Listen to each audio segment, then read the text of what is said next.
Olá a todos e todas. Eu sou Elizabeth Gil, da Secretaria Municipal de Educação, atuo como gerente na Gerência de Educação Integral, dentro da Coordenadoria de Educação Integral. Sou uma mulher branca, loira, uso óculos, estou com uma blusa vermelha e uma calça colorida. Hoje estou a convite da GERER como mediadora da mesa intitulada Compromisso da Educação em Tempo Integral com a ERER, Possibilidades Globais de Aprendizagens para a Equidade Racial.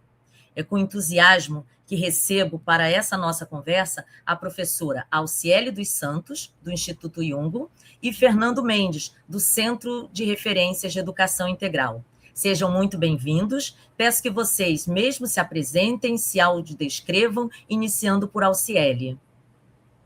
Olá a todas as pessoas, alegria estar aqui com vocês, Beth, com todos os educadores e educadoras da Secretaria do Rio de Janeiro. Eu sou uma mulher preta, de 48 anos, vou completo 49 em breve, tenho um cabelo black, que hoje está menos volumoso, uso um óculos, estou vestindo uma camiseta preta, um colar indígena verde. Atrás de mim estão as persianas do meu quarto, de onde eu estou trabalhando hoje. Olá a todas as pessoas que aqui estão presentes. É um prazer e uma honra fazer parte dessa jornada pedagógica. Meu nome é Fernando Mendes, sou educador, sou uma pessoa preta, de cabelos endredados, visto uma camisa com estampada, com as cores marrom, azul e cinza.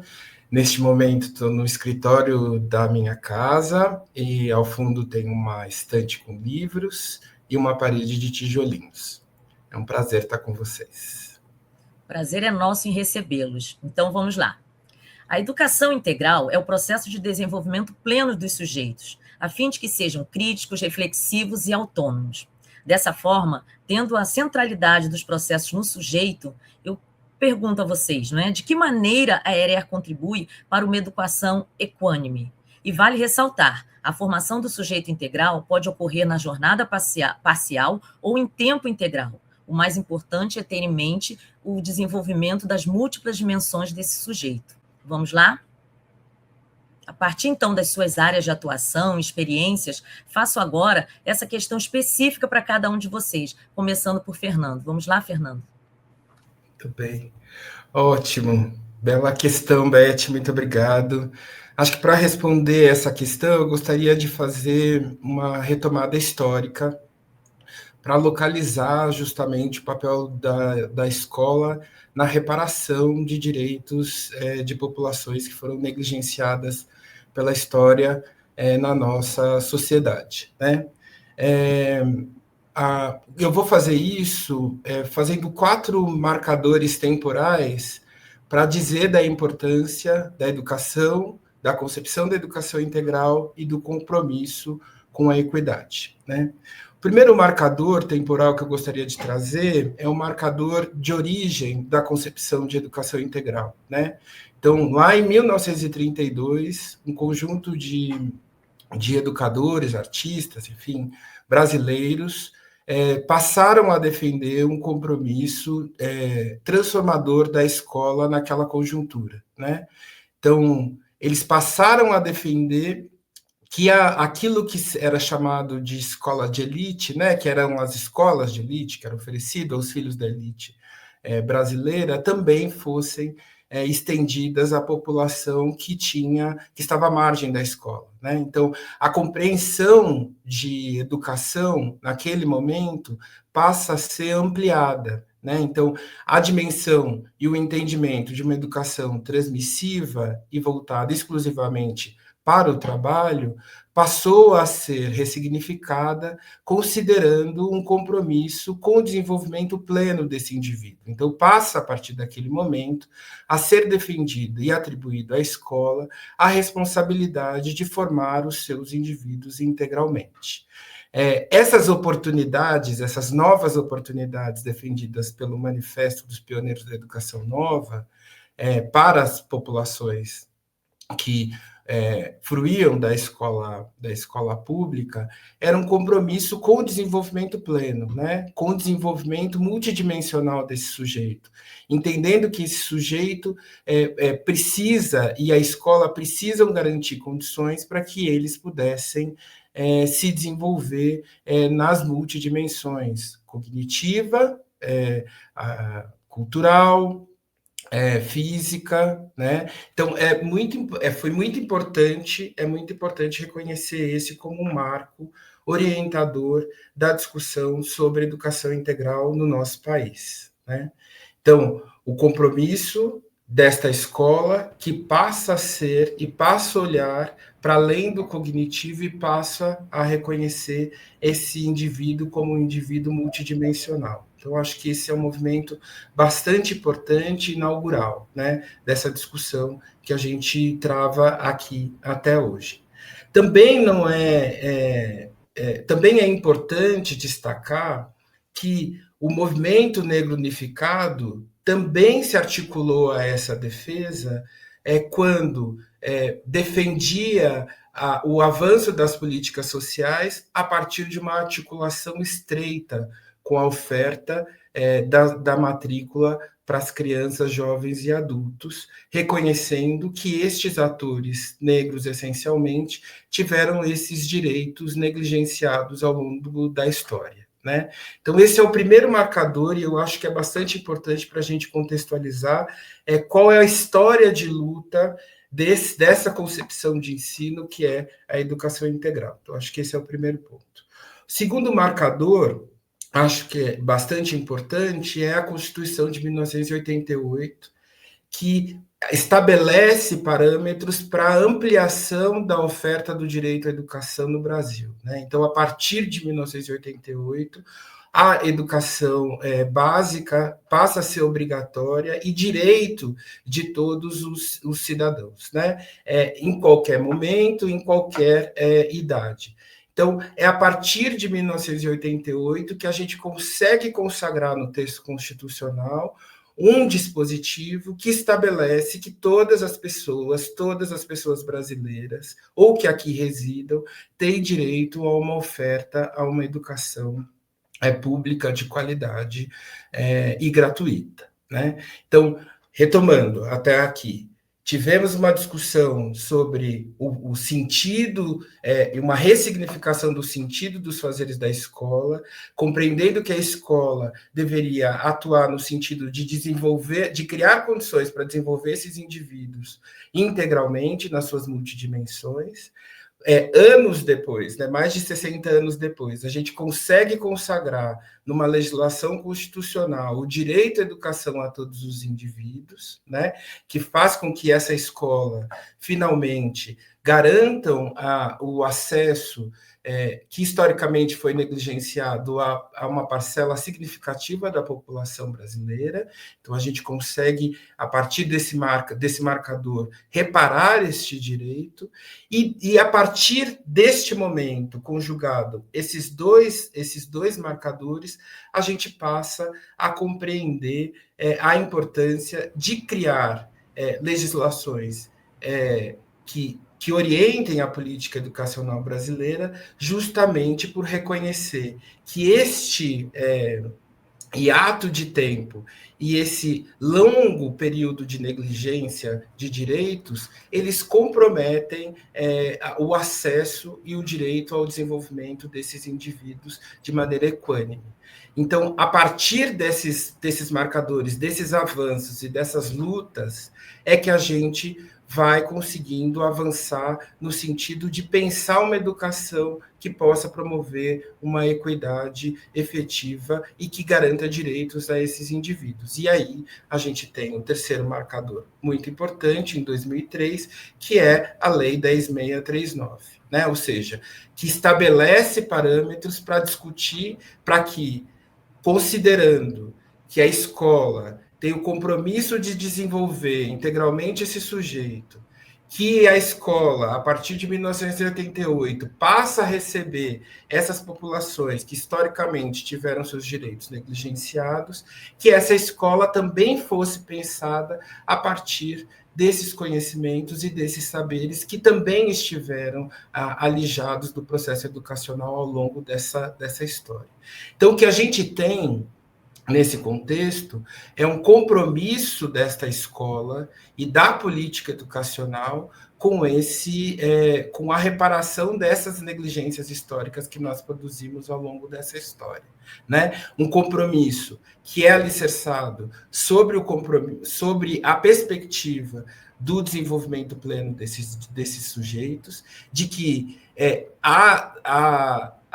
o afastamento desses sujeitos ao longo da história do direito à educação, ou seja, do fato deles terem sido ceifados do direito de fruírem a essa educação, a Lei 10.639 e posteriormente alterada pela 11.645 pensa em condições para que as histórias desses povos, as culturas desses povos, os contextos de vida desses povos que estiveram alijados do processo educacional ao longo da história pudessem ter uma centralidade no processo de formação desses indivíduos. Então, é muito importante que a gente vá retomando esses marcadores históricos justamente para que a gente tenha a oportunidade de reafirmar a importância do compromisso da escola com a reparação de direitos e com a promoção da equidade. Então, eu queria começar com esses pontos. Interessante e bem colocado todo esse avanço de contexto histórico imprescindível para que a gente possa entender esse novo lugar, digamos assim, da escola em todas essas discussões. Lembrando que durante muito tempo, e até hoje ainda se tem muitas marcas de tecnologias de poder no ambiente escolar, mas que é o lugar onde não há hierarquia entre os saberes, entre os fazeres, e que toda essa concepção de educação integral, onde a escola não é mais o espaço só do cognitivo, precisa ser fortalecida. Vamos lá, Ucieli? Sim, Beth. Bom, primeiro dialogar com o Fernando, né? O quanto essa escola para todas as pessoas, o Fernando trouxe aí 2 marcos muito importantes, né? Tanto uma decisão de posicionamento do Estado brasileiro e que derivou disso, né, adiante a Constituição Federal de 88, a primeira Constituição efetivamente democrática do nosso país, mas também o trabalho dos movimentos sociais, e o Fernando citou aí com sabedoria o movimento negro unificado, né, como um movimento que foi importantíssimo para garantir que houvesse escola para todas as pessoas. E acho que é importante a gente partir dessa retomada histórica fundamental, porque, de novo, nós estamos sob ameaça, né?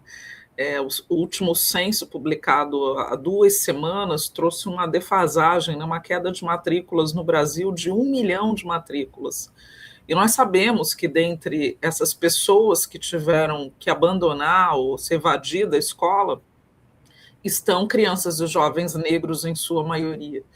Isso se dá por todos os caracteres de desigualdade que nós combatemos e seguimos a combater após séculos de escravidão negra, após todo um processo de colonização. Então, é resultante disso tudo que nós vivemos e que seguimos a viver em pleno século XXI, para que a escola seja para todas as pessoas. Então, de novo, desafiados, né, a trazer e manter essas crianças e jovens nas escolas. Para além disso, né, dialogando um pouco com o Fernando, fica o desafio de nós termos a educação para relações étnico-raciais, respaldada por todos esses dispositivos legais que o Fernando citou, trazida numa perspectiva de transversalidade, mas transversalidade não quer dizer, quando der tempo, pelo professor que quiser, na medida que ele puder. Transversalidade requer intencionalidade, requer que a política de ERER esteja respaldada pelo projeto político-pedagógico da rede de ensino, como acontece aqui na Secretaria Municipal de Educação no Rio de Janeiro, mas também de cada uma das unidades escolares em seus PPPs, né, em seus projetos políticos pedagógicos, senão isso não vai acontecer. Se não houver um compromisso de que cada unidade escolar, de que cada rede de ensino tenha efetivamente a ERER como uma política, como um posicionamento social do século XXI, né, a gente acaba não dando intencionalidade para a sua presença efetiva no currículo e nas práticas das escolas. Nesse sentido, né, acho que é importante eu trazer, até da experiência vivida, né, hoje eu estou na direção de educação do Instituto Iungo, uma questão que para nós é muito cara, é que como instituição a gente também tem uma coerência institucional com essa pauta, ou seja, o nosso posicionamento é de que a gente, antes de mais nada, precisa ter políticas afirmativas institucionais, né? Então, celebramos uma equipe que cada vez é mais diversa, que tem homens e mulheres de diferentes marcadores e pertencimentos étnico-raciais, de gênero, dando essa diversidade como, de fato, uma riqueza institucional que vai reverberar em tudo que a gente produzir, e trazer pessoas negras e indígenas, né? Temos duas mulheres de origem afro-indígena na equipe, e queremos ter mais pessoas, trazer uma representatividade também territorial num país tão grande e com uma diversidade cultural que também é marcada pelo território, tem permitido que, por exemplo, a gente tenha ações, inclusive de comunicação, que são mais efetivas. Então, ERER para nós é uma pauta, e a gente tem uma chamada, né, em comunicação que fala disso, é uma pauta permanente. Então, uma das nossas campanhas é o Consciente o Ano Inteiro, que é uma campanha de conteúdo amplo para todas as redes sociais do Iungo. E fizemos no ano passado uma temporada de podcast. Contamos, né, com a nossa especialista em ERER para compor comigo e com outras educadoras, no caso de Minas Gerais, que é a sede do Instituto Iungo, num podcast falando sobre ERER e trazendo práticas de sala de aula dessas educadoras como pauta de diálogo no podcast, numa rádio de grande difusão, não só para Minas Gerais, mas para todo o Brasil, né? Uma rádio que hoje tem digital também. Além disso, tudo que a gente produz, a gente busca fazer isso que a gente tem como desafio nacional, que é trazer a ERER na transversalidade, com intencionalidade, com todo o diálogo com as outras interseccionalidades do combate às desigualdades. Então, fizemos isso, por exemplo, no programa Itinerários Amazônicos, né, que foi um programa em que a gente tinha uma matriz para discutir. Ele é um programa de educação ambiental e para sustentabilidade, um programa que dialoga com a ideia, né, de currículos verdes, de a gente trazer essa pauta ambiental como pauta urgente e necessária a todos nós. Mas está lá também a presença de ERER. Então, por exemplo, eu tenho uma unidade curricular que vai discutir povos amazônidas, então ele vai discutir tecnologias ambientais, diferentes perspectivas de desenvolvimento, né? Não só o desenvolvimento socioeconômico no modelo urbano, que parece que é único, né, e universal no Brasil, e não é. Então, olhar para os povos ancestrais, indígenas, quilombolas, para suas tecnologias, mas discutir também a perspectiva do racismo ambiental que povos amazônicos sofrem. Discutir representação desses povos, das suas comunidades, trabalhar a ideia de fatos e estereótipos com os estudantes, trabalhar a ideia de desmatamento e cruzar isso com racismo ambiental. Então, veja, um programa de educação ambiental, mas está lá a ERER presente, e está presente, inclusive, na representatividade da equipe. Foi um programa que foi produzido, né, concebido, construído, com uma equipe de mais de 120 pessoas, que incluiu pessoas da Amazônia Legal. E uma entrega nacional que a gente fez foi um curso de PV-ERER, né, de projetos de vida na perspectiva de ERER, entendendo que projetos de vida, para nós, no Iungo, ele é mais do que apenas um componente. Ele é um elemento integrador de currículo e, mais do que isso, também. Ele é um fator estruturante da experiência, da vivência do estudante na escola. Ele tem esse potencial, né? E diferentes pesquisadores do Brasil, da Europa, vêm defendendo isso, e a gente defende isso e trouxe essa perspectiva de ERER numa produção conjunta com a Secretaria de Educação Estadual do Rio Grande do Sul. Então, foi produzido em equipe, pela equipe do IUNGO, com a Secretaria de Educação Pública Brasileira, a do Rio Grande do Sul, um curso de 20 horas que está aberto para todo o Brasil, que vai trazer letramento racial, né? Então ele dialoga com essas perspectivas, né? E essa historicidade que o Fernando trouxe na fala dele ao citar, por exemplo, os movimentos sociais, mas também a legislação brasileira, 10.639 e 11.645, e traz isso numa perspectiva de trilha autoinstrucional para que possa ser feita gratuitamente por todas as educadoras e educadores do Brasil. Então, fiz aí um panorama inicial, né, para o nosso início de conversa, de como que institucionalmente a gente vem buscando fortalecer a presença de ERER, de fato, nas políticas educacionais brasileiras e nos projetos pedagógicos das redes de ensino e das unidades escolares como um todo. Mas seguimos aí desafiadas a conseguir mais, né?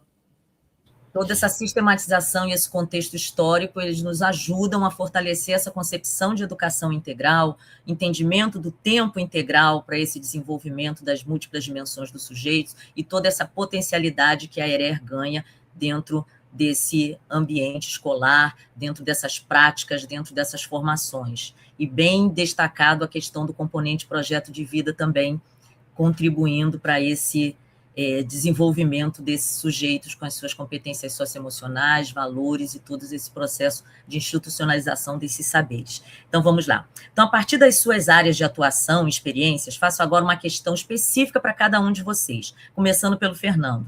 Fernando, conta para o público que nos assiste como é o trabalho do Centro de Referências em implementação, institucionalização da educação antirracista no cenário Brasil. Muito bem, obrigado, Beth, pela oportunidade. Então, só para alinhar, eu sou gestor do Centro de Referências em Educação Integral, que é um programa cogerido por quase 20 organizações e que é de responsabilidade da Associação Cidade Escola Aprendiz, que é a organização a qual eu estou vinculado nesse momento.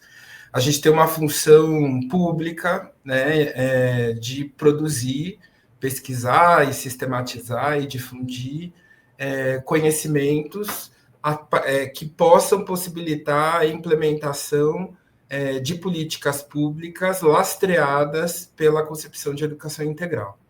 Então, a gente tem isso como razão de existência, né? Então, o programa tem 13 anos, a gente vem, desde então, a partir das experimentações de campo, das trocas, da sistematização das aprendizagens, nesse processo de interlocução, a gente vem difundindo instrumentos, mecanismos, fundamentações, concepções que possam justamente dar lastro e sustentação a políticas de educação integral em redes públicas de ensino, né? Porque a gente entende, nesse processo de retomada, né, histórica que eu fiz na minha primeira entrada aqui com vocês, que a escola tem um lugar político, né? E esse lugar político é um lugar de produção e de garantia de direitos, né? Ou seja, a escola não pode reproduzir exclusão. A gente precisa entender que a escola ela é uma ferramenta de rompimento de um ciclo de exclusão que a nossa sociedade forjou ao longo da história. E que a partir de 1988, e com os marcos subsequentes, sem dúvida, se olvidar daquilo que antecedeu e da luta que antecedeu a publicação desses marcos, porque é importante dizer que esses marcos eles não são publicados automaticamente a partir do desejo de um gestor, mas a partir do movimento de luta, né, desses movimentos, dessas pessoas, é que a gente consegue localizar esse novo fazer da escola. Né? Então, acho que... E a gente tem muito fortemente aqui dentro do Centro de Referências lutado para pensar junto com os educadores, nossos pares, a reconstrução e a ressignificação dessa escola, para que a gente consiga, de fato, reproduzir uma reviravolta que garanta um rompimento com esse ciclo de exclusão, né? Por quê? Porque a grande parte da população que acessa a educação pública brasileira é uma educação que esteve marginalizada desse direito ao longo da história. E quando ela entra dentro da escola, ela entra com seus corpos de negligência, de potência, mas os seus corpos que foram negligenciados, não de negligência, mas que foram negligenciados. Então, os saberes das pessoas, suas culturas, o seu entendimento sobre os direitos, tudo isso é carregado por cada um dos estudantes, dos educandos que acessam a escola diariamente, as escolas públicas brasileiras diariamente. E se a escola não se reconhece nesse papel como agente político de garantia de direitos e pensa formas e condições para garantir que esse sujeito consiga se desenvolver integralmente, a gente só está dando perenidade ao ciclo de exclusão que a gente já produziu para essas populações. E aqui a gente está falando da população negra, da população que está em territórios de comunidades tradicionais, incluindo as quilombolas, as ribeirinhas, as indígenas, e que hoje acessam a escola num currículo basicamente transmissivo, que não leva em consideração os saberes e as potências que essa população tem e produziu, porque a gente precisa reconhecer de uma maneira muito objetiva que, para viver num contexto de escravização, de subjugação, é importante tecnologia e inteligência, e sem essa tecnologia e inteligência nós não estaríamos aqui. E a escola, esta escola que não se entende como política e reparadora de direitos, ela historicamente negligenciou esses saberes. E isso, obviamente, está muito sustentado pela compreensão de uma estruturação do racismo. Então, uma escola que não se entende como agente político de reparação de direitos e que compreende que a potência, o saber, as vivências, a cultura dessa população negligenciada, ela precisa estruturar e reestruturar essa nova forma de ser escola. Se a gente não levar isso em consideração, a gente, obviamente, tenderá a reproduzir esse ciclo de exclusão e que vai, de uma forma muito objetiva, fragilizando aquilo que a gente sonhou quando lutamos por essa constituinte, que a Ciele disse, muito bem disse, que está lastreado por um desejo de uma transformação da nossa sociedade. Então, é importante considerar a escola como um agente político dessa transformação, e que a escola é uma peça fundamental na construção desta sociedade que nós tanto sonhamos, tanto desejamos para a nossa sociedade, né? E aí eu acho que tem um elemento bastante importante que eu queria sublinhar antes de contar para vocês um pouco como é que o Centro de Referências tem organizado sua produção em torno dessa agenda, desse compromisso e desse princípio.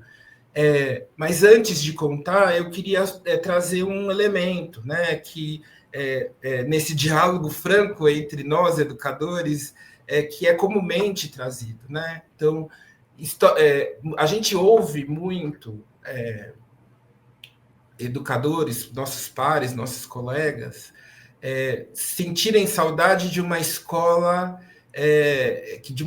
do passado, né? Uma escola que tinha um ideário de disciplina, um ideário de comportamento, que é muito, às vezes, reconhecido como algo positivo, né? E que efetivamente a gente deveria voltar a essa perspectiva.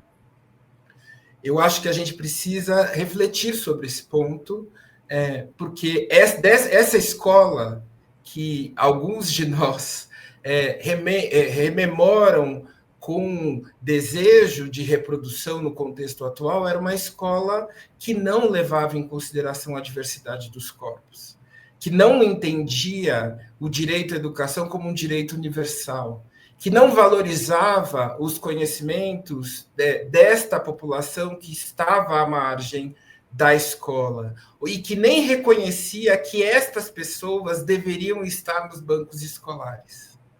Então, quando a gente, a duras penas, a partir de muita luta, a gente traz essas crianças destas famílias que não tiveram a oportunidade de estar na escola, a gente traz esse todo do ciclo de exclusão para dentro da escola. Então, naturalmente, o fazer da escola vai precisar ser reconhecido a partir de outras bases, porque passam a ingressar os bancos escolares aqueles que viveram à margem deles, e que, por conta de terem vivido à margem deles, não tiveram a oportunidade de fruir outras oportunidades que a nossa sociedade ofereceu a uma parcela muito pequena da nossa população, né? Que é o direito a alimentar-se, que é direito a não sofrer violência, que é o direito a ter acesso a benefícios sociais que possam garantir uma condição de vida desses indivíduos de uma maneira mais efetiva, que não tiveram condições de acessar o trabalho.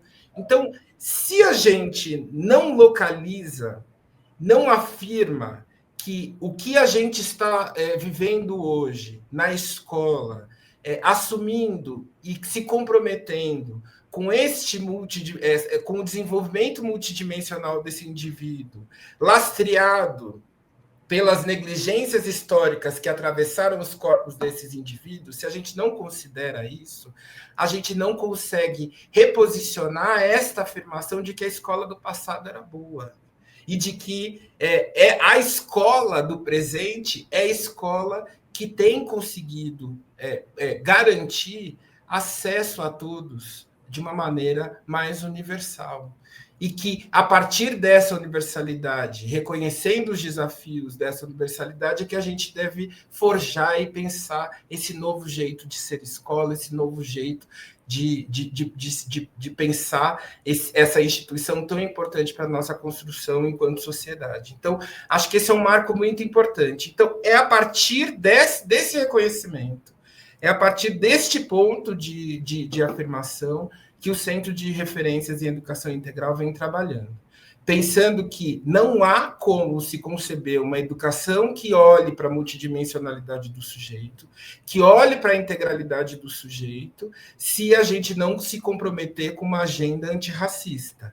Se a gente não reconhecer que esta política de educação integral precisa reparar direitos dessa população que historicamente foi negligenciada. E que é só a partir deste olhar, desta oferta equitativa de oportunidades para esse desenvolvimento que a gente vai conseguir garantir uma escola e uma sociedade que reflita a tudo aquilo que a gente vem sonhando. Então, esta escola precisa olhar para a perspectiva do currículo, olhando para esses saberes, reconhecendo esses saberes destes territórios, destes agentes, dessas culturas, destes saberes, incorporando neste currículo essas dimensões de vida, que a gente consiga produzir uma educação que seja contextualizada, que olhe para o território, que reconheça que esta política pública educacional é a política que chega às pessoas. E que, a partir desta chegança, é que a gente vai irradiando e articulando outras políticas sociais que são igualmente importantes para a permanência desses sujeitos nesse ambiente, né? Então, a intersetorialidade é um elemento importante porque ela é quem vai assegurar as condições de permanência desse indivíduo. Porque, obviamente, as condições de vida, de renda e de violência continuam atravessando os corpos desses indivíduos. Se a escola não for capaz de garantir uma rede de proteção para assegurar que esse indivíduo possa estar, permanecer e aprender na escola, a gente não vai conseguir lograr esse êxito e a gente vai ter os resultados que a Alciele também mencionou, que é a defasagem, que é a diminuição do número de matrículas na educação básica brasileira no último censo, né? Então, essa educação integral antirracista, ela precisa ser contextualizada, precisa promover uma convivência democrática, precisa promover equidade, precisa garantir inclusão, precisa garantir o combo do inter, né? Que é a interculturalidade, a interdisciplinaridade, a interseccionalidade e a intersetorialidade, que são elementos importantes para que a gente vá pensando este fazer político da escola, olhando para a sustentabilidade, para a valorização da divergência, da diversidade, quer dizer, porque, de fato, a experiência da escola com a universalização do acesso produziu algo que a gente não consegue espelhar em qualquer outro contexto. A escola é o ambiente mais diverso, cotidianamente, produzido e alimentado ao longo de 11 anos de vida do indivíduo, né? Pelo menos 4 horas, podendo chegar a 10 horas diárias durante 200 dias letivos ao longo de 11 anos. É a partir desta experiência, dessa vivência, deste mergulho, deste olhar para a diversidade, que a gente experimenta a vida em sociedade. Se a escola não conseguir reproduzir ou pensar outras formas que assegurem essa convivência democrática, respeitosa e de valorização da diversidade, a gente não vai conseguir efetivar esse direito, né? Então, acho que é bastante importante e a gente tem seguido nessa linha aqui na produção de conteúdos, na construção de instrumentos, de metodologias que apoiem a implementação de políticas de educação integral que sejam vocacionadas e direcionadas a este compromisso de que os indivíduos possam se desenvolver e que a perspectiva da equidade seja um marcador importante. Nós lançamos em 2024 um material que foi construído a muitas mãos, que se chama Diretrizes para a Educação Integral Antirracista, que é um material que está disponível no site do Centro de Referências de Educação em Educação Integral.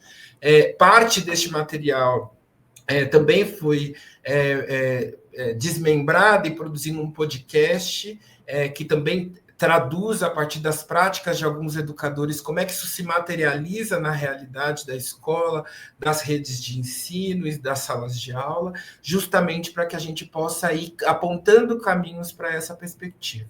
Então, acho que tem, antes de passar aqui para a Alce, para a gente ouvir um pouco mais também da atuação do Jung, eu queria destacar um elemento bastante importante, né? Então, não há desenvolvimento integral se ele não tiver lastreado pelo compromisso antirracista e de promoção de equidade. A gente precisa entender quando a educação integral é realizada no tempo parcial, mas especialmente quando ela é pensada na extensão do tempo, quais são as oportunidades educativas e as condições que estão sendo asseguradas para que esses indivíduos possam se desenvolver olhando para a história, olhando para as negligências e comprometidas com esse fazer político que encerre com esse ciclo de exclusão que nós produzimos e naturalizamos na nossa sociedade. Se a gente não consegue pensar sobre isso, nós não estamos produzindo educação integral. A gente está produzindo e reproduzindo desigualdades. Então, o tempo precisa estar a serviço da reparação. A concepção de educação integral precisa estar orientando esse novo jeito de ser escola. E, sobretudo, a gente precisa entender e reafirmar o compromisso da escola com a construção de uma sociedade mais justa e que garanta direitos a todos de uma maneira mais equânime. Então, acho isso muito importante. Temos um baita desafio, aliás, camadas de desafios, né, a vencer, mas estamos aí na luta.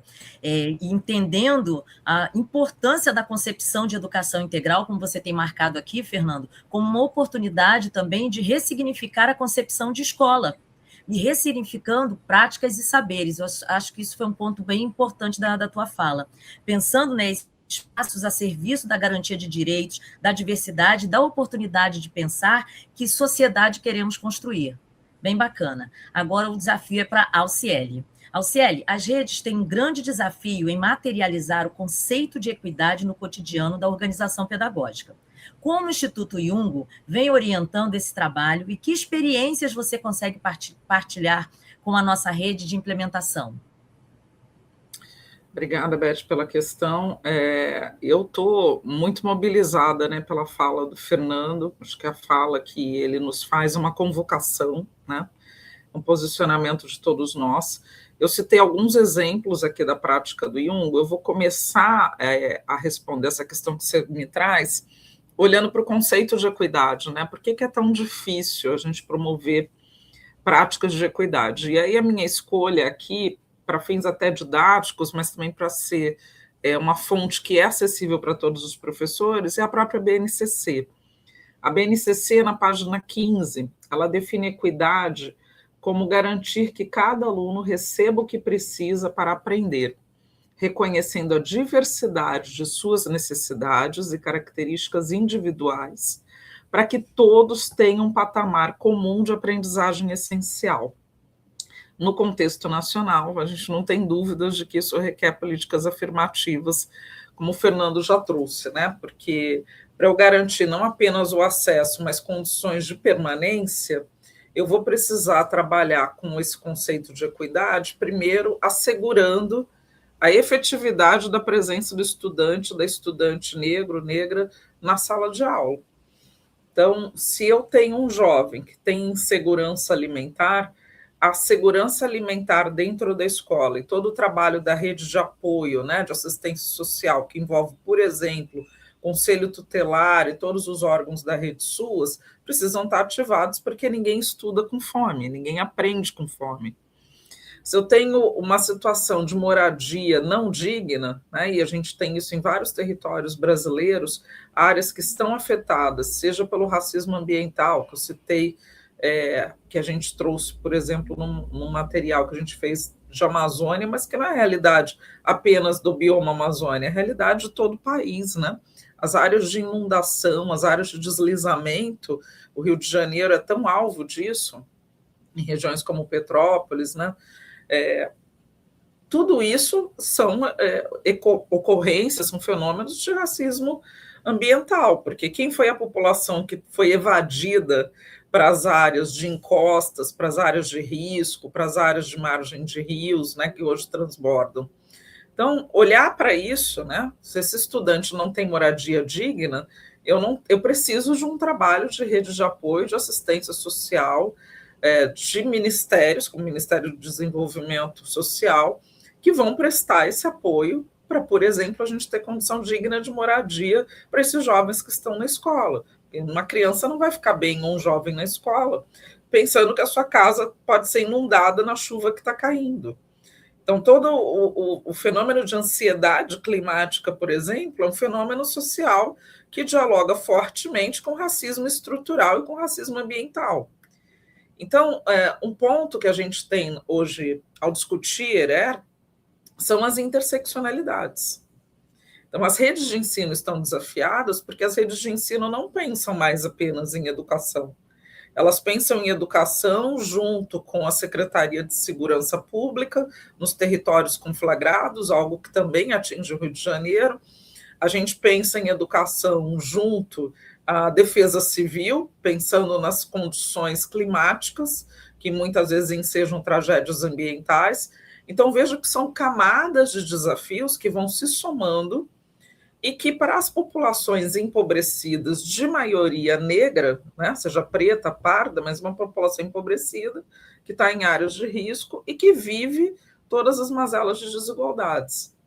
Então, como que uma estudante, um estudante, né, vai viver plenamente o seu projeto de vida e pensar sobre isso e construir isso no ambiente escolar, se a sua vida em si está em risco?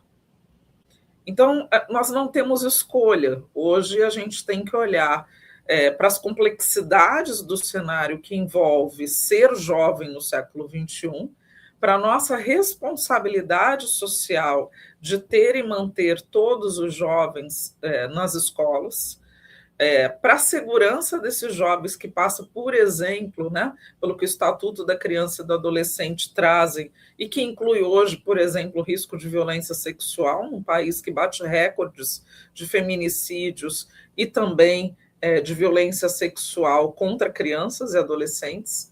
Então, veja que são múltiplas camadas, e quando a gente olha para a ERER, a gente tem que pensar também nessas interseccionalidades. E aí a Beth me pergunta como é que a gente pode apoiar. Eu acho que o Fernando trouxe um conceito que eu queria destacar da fala dele, que merece vários destaques, que é a questão da intersetorialidade. É impossível hoje para uma secretaria de educação, seja ela municipal ou estadual, trabalhar sozinha. É impossível que ela consiga êxito em suas ações para uma educação integral que contempla a perspectiva étnico-racial e tudo que envolve, por exemplo, o enriquecimento curricular, trazendo, né, as matrizes e a cultura, a história e a cultura afro-brasileira, africana e indígena para o currículo e as práticas das escolas, uma secretaria não tem como gerir isso sem parceiros. Então, acho que o primeiro ponto é firmar parcerias, por exemplo, com centros de referência em educação integral. O documento que o Fernando citou é um documento riquíssimo, que também orienta o nosso trabalho em ERER, no Instituto Iungo, né, que é esse documento de educação integral antirracista, que foi esse feito por muitas mãos, como o Fernando trouxe. É um documento que fala dessas dimensões que nós estamos trazendo aqui nas nossas falas, traz a ERER como algo transversal, mas intencional, valoriza identidades e pertencimentos para romper, por exemplo, com essas questões de estereótipos, como eu citei, em relação ao território da Amazônia, que é um território de trabalho, parceria do Instituto Iungo. Aborda e valoriza a formação continuada dos professores e profissionais da educação como um todo. Sem formação, a gente não pode pressupor que, depois de tantos séculos de colonização e escravidão negra, ser professor seja uma condição que já ofereça por si só letramento étnico-racial. Isso não é verdade. A gente precisa que as secretarias de educação invistam em formação continuada de professores, inclusive na dimensão de ERER. E talvez principalmente, né, uma das pautas principais, uma das pautas prioritárias, senão não há como um professor sem letramento étnico-racial acolher efetivamente um jovem que sofre todas essas mazelas que eu enumerei aqui em sala de aula. Então, para ele dialogar via currículo, ele precisa dialogar na via da pessoa humana, né, que é um termo também hoje presente nas diretrizes curriculares nacionais, em especial do ensino médio. A gente fala em formar pessoa humana, né? Quando a gente aborda a educação integral e quando a gente discute justiça curricular. Outro conceito, né, que é trazido e que dialoga com a sua pergunta, Beth, é a gestão democrática com foco na equidade. Para que uma secretaria de educação, né, uma rede de ensino, traga a equidade como algo real, presente na organização de suas unidades escolares, ela precisa trabalhar com gestão democrática. Se eu não tenho um ambiente escolar colaborativo, participativo, se eu não adoto metodologias de aprendizagem ativa, né, eu não tenho como instaurar um ambiente que esse jovem, que esse adolescente ou essa criança tenha vínculos. Não tem como formar vínculo com um espaço que não me convida a participar. Não tem como formar vínculo com um espaço onde eu não colaboro com os meus pares, onde a aprendizagem com o outro não é incitada, não é estimulada. Então, a gestão democrática é um elemento, desde sempre, para uma educação transformadora. E também é para, sim, para a educação integral, e também é assim para uma escola que dialoga com a perspectiva de ERER. E penso que talvez uma última contribuição que eu possa somar a tantas, né, que o Fernando já trouxe, é a articulação escola, território e comunidade. Isso é um outro ponto que está nesse documento citado por mim e pelo Fernando, que é uma publicação, né, o Guia de Educação Integral Antirracista. Articulação escola, território, comunidade é mais do que intersetorialidade. É a gente entender que a escola, o lugar dela, né, esse espaço, tempo, ele pode ser um núcleo de uma rede sociotécnica, uma rede de atores humanos e não humanos articulados. Eu vi isso acontecer, vejo isso, né, porque até hoje é um território que eu visito, que eu participo, que eu tenho vínculos, né, inclusive na minha historicidade como pesquisadora, né, foi um dos territórios que eu pesquisei durante meu doutorado, que foi Heliópolis, em São Paulo. E Heliópolis hoje é considerado um bairro educador, era um lugar de muita chacina, era um território conflagrado, como a gente chama hoje, e que teve na escola, no CEL Heliópolis e na EMF Presidente Campos Salles, um espaço de diálogo, de assembleia, alinhado e articulado com a rádio comunitária, alinhado e articulado com o NAS, que é a União de Moradores, né, ali do bairro de Heliópolis, um espaço de alta articulação política e social, que tem uma caminhada pela paz, que foi uma manifestação que surgiu após o assassinato de uma estudante. Eu não tenho dúvida de que esse é um território em que a ERER está pensada, vivenciada, junto aos projetos de vida desses estudantes e desses educadores, em um projeto político posicionado de um bairro educador. Então, a articulação escola, território, comunidade é muito poderosa para promover mudanças em toda uma comunidade. O Rio de Janeiro viveu uma experiência assim no território da Maré, ela está relatada, né, em alguns periódicos, mas é um desafio maior, talvez, e talvez um desafio que exija também intervenções permanentes, né, que para aquele território não se efetivaram ao longo de um espaço-tempo. Mas ali também foi uma célula interessante, né, de se pensar essa rede que incluiu, por exemplo, a universidade pública nessa conjugação de forças para a gente ter um território antirracista, de aprendizagem efetiva e integral para todos os estudantes. Então, há experiências publicadas no Brasil, a gente aqui trouxe, né, documentos que estão ao alcance de todos os professores, assim como nossas instituições que são parceiras. O Instituto Jung já foi parceiro da Secretaria de Educação do Rio de Janeiro, né? Fizemos um projeto aí voltado à alfabetização em anos anteriores. É um prazer estar aqui com vocês, poder dialogar e apoiar, né, em futuras construções nesse sentido. Ficamos à disposição. Nossa, Ciele, que perspectiva interessante, e como isso está se articulando muito bem com o que a gente está fazendo aqui, desenvolvendo no Rio. Agora, eu vou fazer a mesma pergunta aqui para os nossos convidados, Alciele e Fernando. Nesse cenário trazido por vocês, o que há de caminho mais potente para a efetivação dessa pauta e, em uma palavra, qual o maior desafio?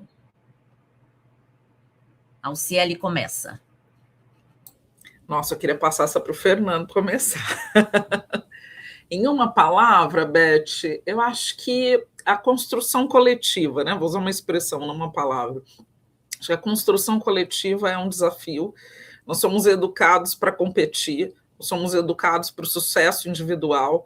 Os discursos de empreendedorismo solitário são discursos que me preocupam, né? O discurso de que eu sou investir para ser influenciador, né? Isso é profissão, isso não é profissão, isso é ocupação, com todo respeito aos influenciadores que têm nos ajudado a construir sociedades melhores, mas muitos desses que ajudam têm profissões, são pessoas que estudam, que publicam, que estão nas universidades e, portanto, também têm como ocupação ser influenciadores, mas, enfim, eu acho que a construção coletiva é um desafio que está posto. A gente precisa fazer diferente, a gente precisa pensar junto, a gente precisa de mobilização social, a gente precisa dessa proposta de território, comunidade, escola que eu trouxe aqui.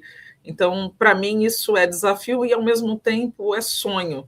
É um paradigma de mudança, né? Se a gente for em Paulo Freire e olhar para a pedagogia da esperança, eu sou essa pedagoga esperançosa, né, de origem freiriana, que acredita demais que é possível que a gente construa uma sociedade pensada coletivamente para todas as pessoas. Para mim, essa é a sociedade do bem viver, é para ela que eu acordo todos os dias, para ela que eu contribuo na minha história de vida, na minha escrevivência, né, como diria Conceição Evaristo. Então, eu penso que esse é o maior desafio e, ao mesmo tempo, é o nosso maior sonho, a nossa utopia mais desejável, a construção coletiva. Vamos lá, Fernando. Muito bem, ainda bem que a Luciane começou. Obrigado, Márcia. Muito bem. Eu acho que reconhecimento, acho que é a palavra-chave. O reconhecimento de que a nossa sociedade é uma sociedade estruturalmente organizada para o racismo, é uma sociedade, portanto, racista estruturalmente. E aqui eu não estou indicando indivíduos, mas estou dizendo que todos nós estamos encharcados de racismo, e de que este racismo estrutura as relações de poder na nossa sociedade. Então, acho que esse precisa ser um reconhecimento. A gente precisa entender como esse elemento ele forja as relações, ele estabelece as relações, ele consegue conceder direitos e negligenciar igualmente direitos de algumas pessoas, para algumas pessoas. Então, acho que esse é uma palavra que eu conclamo os meus colegas educadores a pensar, né? E pensar na sua rotina. Como é que estruturalmente o racismo está se dando e está se manifestando na rotina da escola, na forma como sirvo a merenda, que eu recebo os alunos, que eu dialogo com os alunos, as relações que se estabelecem, como é que estruturalmente a organização do tempo, do espaço, dos fazeres estão se permeando e atravessando por essa perspectiva racista, que promove individualismo, competição, uma reafirmação do mérito em detrimento do direito, né? Então, acho que esse reconhecimento é um reconhecimento importante. E eu começo por ela para dizer que a partir deste olhar e deste reconhecimento, ou seja, de tornar isso visível, de tornar isso uma realidade concreto, né, objeto de estudo, de discussão, de aprofundamento, de pesquisa, de formação dos educadores, das comunidades, etc., que a gente consiga, a partir desta afirmação, reconhecer a escola como uma instituição, um instrumento muito potente de transformação de realidade, de garantia de direitos e de, sobretudo, reparação, né? Então, a escola há muitos anos vem perdendo lugar de importância, de relevância no imaginário, nessa construção imagética da nossa sociedade. Isso tem uma intenção, isso é um projeto. Nós, como educadores, precisamos, em alguma medida, reposicionar esse entendimento, reafirmando a importância, o sentido e a relevância desta instituição que forma os agentes da nossa sociedade para que a gente possa construir uma vida mais justa e plena para todo mundo. Então, acho que a palavra-chave para mim é reconhecimento do racismo e reconhecimento da potência dessa instituição escolar para a transformação de vida e para a transformação da nossa sociedade. Bom, chegamos ao momento de pausar as nossas discussões. Não vou falar em término, porque a gente ainda tem muito caminho a percorrer com o tema. Né? Agradeço aos participantes e a todos e todas que nos assistem. Continuem acompanhando essa jornada, porque o debate antirracista na nossa rede é fundamental. Nos próximos dias, teremos mais rodas de conversas na 6ª jornada da Gerência de Relações Étnico-Raciais, da política à prática, implementando a equidade racial na educação municipal carioca, no canal da Gerer, no YouTube. Sigam a Gerer no Instagram, @gerer.smerj. E para o contato, o e-mail também da Gerer, gerer.sme@rioeduca.net. Marquem também a Gerer nas suas publicações, com o hashtag 6ª Jornada Gerer. Seguimos por aqui, Educação Integral e ERER juntas. Até mais.